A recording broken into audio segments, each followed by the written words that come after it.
और इस वक्त की बड़ी खबर का रुख कर लेते हैं जो कि मुंबई से आ रही है। मुंबई से इस वक्त की बड़ी खबर आपको दे दें, सूर्यदीप मल्होत्रा की अदालत में आज पेशी होगी। सूर्यदीप की तहवील आज खत्म हो रही है। वीडियो कॉन्फ्रेंसिंग के जरिए सूर्यदीप की अदालत में पेशी होगी।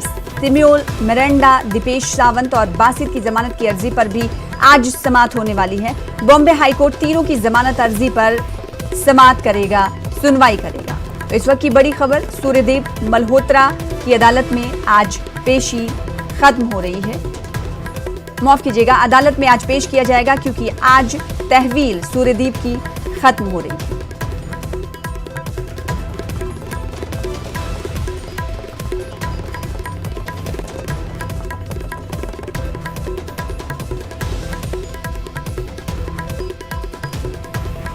अमित रॉय इस खबर पर मजीद अपडेट के साथ जुड़ रहे हैं। अमित, आज सूर्यदीप की रिमांड खत्म हो रही है, अदालत में पेश किया जाएगा और वीडियो कॉन्फ्रेंसिंग के जरिए पेश किया जाएगा। वक्त क्या बताया गया है, कब तक पेश किया जाएगा? और साथ ही साथ कई और हैं जिनकी जमानत अर्जी पर आज समाअत होने वाला है।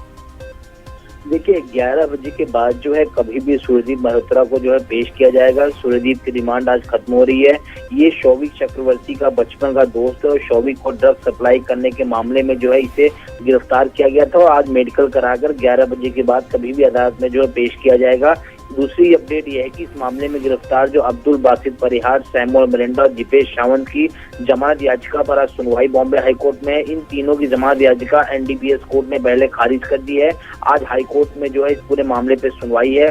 तीसरी अपडेट मैं आपको एक और दे दूं कि मुंबई से राहिल नामक एक बड़े ड्रग सप्लायर को एनसीबी ने गिरफ्तार किया है। ये बड़ी खबर है। राहिल से भारी मात्रा में ड्रग्स भी बरामद किए एनसीबी ने और मुंबई के वर्सोवा इलाके में छापे मारकर जो है एनसीबी ने राहिल को गिरफ्तार किया है। एक और जानकारी मैं आपको दे दूं कि जो एनसीबी के सूत्र बता रहे हैं कि सुशांत के लिए विदेश से मंगवाए जाते थे ड्रग्स।